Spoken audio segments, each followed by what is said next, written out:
So I'm wishing you all great views and big smiles.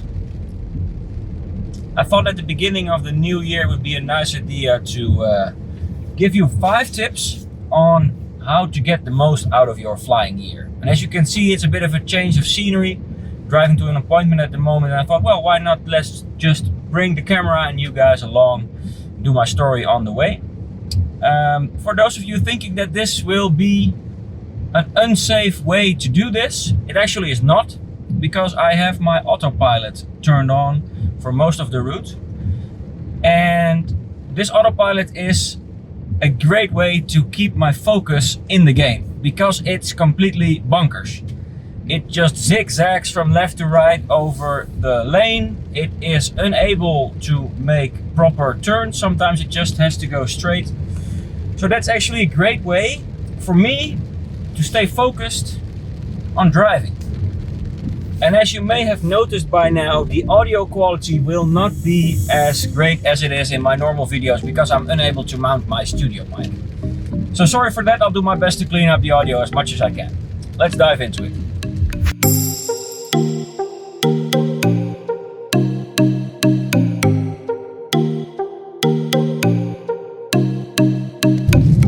So welcome to Flight Coach. My name is Bas van Daan and it's my mission to help you get the most out of your life and your flying career, driving less stress and more skills. And since it's the first episode of the new year, and for me the first time ever that I'm able to address an audience in the first week of the year, I thought let's make a list of 5 things I think you should do in the new year to get the most out of this year for your flying. Number 1, respect the state you're in. And what I mean by this is the global pandemic COVID situation has had an impact on all of us. And most of us gained some COVID kilos, if you know what I mean. Maybe you're one of the lucky guys or girls that managed to get completely ripped during this period, but I highly doubt it. I think it's important to take into account how you're feeling and what's up with your physique. Maybe you have not been working out for quite a while. Maybe you have not been flying for months. That is something to take into account. So I would not necessarily say take it easy, although that may be a solution for you, but respect your own boundaries, listen to your body, listen to your head, your feelings, to get the most out of this year. Number 2, make flying plans. And what do I mean by this? Make sure that you have a plan on what you want to do this year. I keep encountering it every year with a lot of people that I ask them during the season or at the end of the season, how was your year? And from a lot of people, I get the same response: I did not fly as much as I wanted to. But when I ask them as a follow-up question, well, what did you do to get as much flying in as you could? Most of them don't really make a plan. They don't really have an idea what they want to do through the year. And I think it is something you should make for yourself. You should have an idea what you want to do, what you want to learn, so you can get the most out of the year. Because else, life will just happen, guys. Life will just happen. Life keeps throwing unexpected curveballs at you. Make sure that you're not one of the people that says, yeah, I just did not get around to. Make sure you do get around to. And be prepared when you're living with someone that probably also has a demand on your free time, that due to the whole COVID situation, you may not have had any holidays in the past year. So there will be a claim on you to go on all kinds of nice family holidays and vacations, while your boss, who may also not have seen you for quite a long time, will probably not grant you any extra leave. You have the same amount of time and a higher demand from the people around you. Be prepared for that. Defend your flying time. So number 3 is set some goals. Now, setting goals in itself is a science. There are like a million books written about it. There are lots of channels completely dedicated to setting goals. And goal setting is one of the things that I do quite often with my coachees. Also in the non-flying coaching, I'm also a business and a performance coach.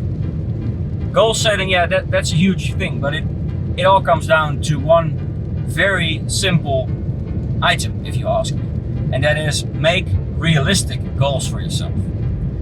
So that you are quite certain that you can achieve them, you can get motivation and energy from that to set yet again new goals. And there's a common misconception that setting goals is about performance. But it's not about performance per se. You can set goals on performance terms. When we're talking about flying, you could set yourself the goal that you want to fly your first triangle, that you want to cross that magic 100 kilometer mark. That's a performance oriented goal. But goals can also be about getting a certain experience, like flying in spot X, Y, or Z, visiting a certain country, or making your first cross-country flight. Goals can also be reflection-based. You could set the goal for yourself to, after every flight you make, have a little discussion with yourself, a little evaluation on how you did. Or maybe set the reflective goal of calling one of your flying buddies at least once a month and exchanging stories. Goals can be about presence. And I'm not talking about presents, but presence without the T. So being present in the moment. Number 4, learn new stuff. I strongly believe as a pilot, you're either developing or you're degrading. And what I mean by that is you should be aware of this mechanism. You're either training your brain cells, training your body, and improving your skills and your knowledge and your mindset. And if you're not proactively doing that, these skills, this knowledge, this mindset, they all start degrading. It's just a natural, biological, psychological process that none of us can escape. And it is okay if you completely accept it. If you're one of the people that just flies one flying holiday per year and you don't touch your glider at any other moment, and you don't do any studying at any other moment in time, well then you're probably in the situation that at the end of a certain week of flying, you're at this level and it slowly starts degrading. And when you're at the beginning of your next week, a year later, you're here and you're improving again during that week, and after that you start degrading again. That's perfectly fine as long as you're aware that that's the situation. In that situation, it might be a good idea to always stick around to school, because in that situation you're probably not progressing through the level of being a completely self-sufficient pilot. But that's just my idea. I have yet to see the exception. Has not happened yet. But maybe you're that exception.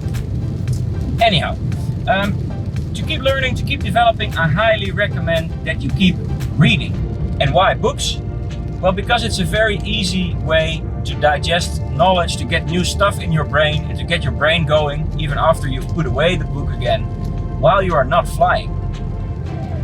You should be working on your pilot skills even if you're not flying. Some people think that pilot skills are mainly based on the techniques on handling the glider, and that it is something that you should learn in practice. Well, you definitely should also learn in practice, but you should not solely learn in practice. This is something that I discussed in an earlier video as well. I have a recommendation for you on some books that you can read. I made a video about it. I'll link it up here, and you can also check the links in the description down below. Should you buy one of the books via those affiliate links, small commission comes to me at no extra cost to you. So in that case, thanks for supporting the channel. And number 5 on the list is watch and closely follow the Red Bull X-Alps.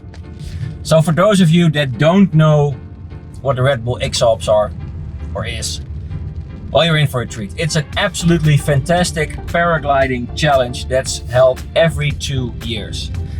The athletes have to traverse a distance all the way across the Alps from Salzburg to Monaco, and all they are allowed to do is either hike or fly. No other forms of transportation are allowed. And the X-Alps are broadcast via their own website. I'll link it down below. I think you can also watch it via Red Bull TV if you have access to that from your cable provider. but there is really a way for you to get involved. There is so much activity on social media. You can all find it via the website, but there's also live tracking and apps for your phone and for your tablet with which you can in real time follow the athletes, see their decision making. They're also regularly being interviewed.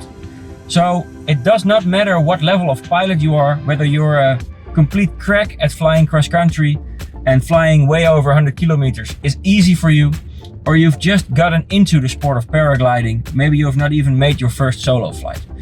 This is a great way to see what our sport has to offer, even though all of us will probably never participate in this fantastic contest. And why is it so much fun? Unexpected things keep happening, and you get to see how the athletes deal with that. It's really fantastic fun, it's exciting, and it usually lasts somewhere between 10 and 11 days. So it's something really to prepare for. Watch the timeline that is on the Red Bull X-Alps website. I'll post some of the details like starting date and stuff in the description down below and a link to the website. Be sure to check that out. If you like this video, don't forget to like, subscribe, press the bell icon so you get notified for when I release a new video. See you next time. See you in the air.